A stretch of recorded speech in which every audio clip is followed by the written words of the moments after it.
सोनिया एक छोटी सी गांव की लड़की थी जिसकी शादी हो चुकी थी। वैसे तो सोनिया एक ठीक ठाक खानदान से थी, लेकिन उनकी शादी एक गरीब किसान से हो चुकी थी।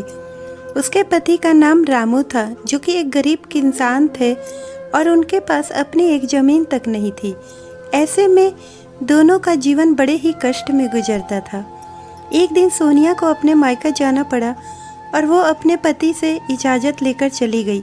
उसे मायका में 2 दिन ही हुए थे कि उसके ससुराल से एक बुरी खबर उस तक पहुंची। घटना कुछ ऐसी थी कि इसके पति का घर किसी एक हादसे में पूरी तरीके से जल चुका था। अब रामू के पास रहने के लिए कोई भी जगह नहीं थी। सोनिया तुरंत अपने मायके वालों को ये बात बताई और अपने पति से मिलने के लिए निकल पड़ी। मायके वालों ने उसे रोकने की बहुत कोशिश की, लेकिन सोनिया ने कहा कि सुख दुख में साथ निभाना ही पति पत्नी का फर्ज होता है।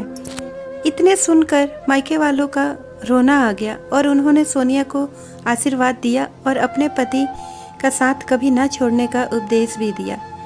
जब सोनिया वापस अपने पति के पास आई तो उसने पाया कि उसका पति अब पूरी तरीके से टूट चुका था और रोए जा रहा था। उसने कहा, अब हम कहाँ जाएंगे, मेरे पास तो कुछ भी नहीं बचा। सोनिया ने अपने पति को हौसला दिया और कहा, साथ मिलकर हम नई शुरुआत करेंगे। और फिर दोनों मिलकर मेहनत करके एक नया मकान बना लिया। सोनिया ने अपने पति के साथ खड़े रहकर उसे तकलीफ से लड़ने की ताकत दी। आज दोनों एक दूसरे का साथ निभाते हुए खुश हैं। अब वो और गरीब नहीं हैं जैसे एक समय में हुआ करते थे। तो दोस्तों, आपको ये कहानी कैसी लगी कमेंट करके ज़रूर बताएं। कहानी अच्छी लगी हो तो प्लीज़ वीडियो को लाइक और शेयर करें, और अगर हमारे चैनल पर नए हैं तो प्लीज़ चैनल को सब्सक्राइब करें। तो मिलते हैं एक नई कहानी के साथ। धन्यवाद।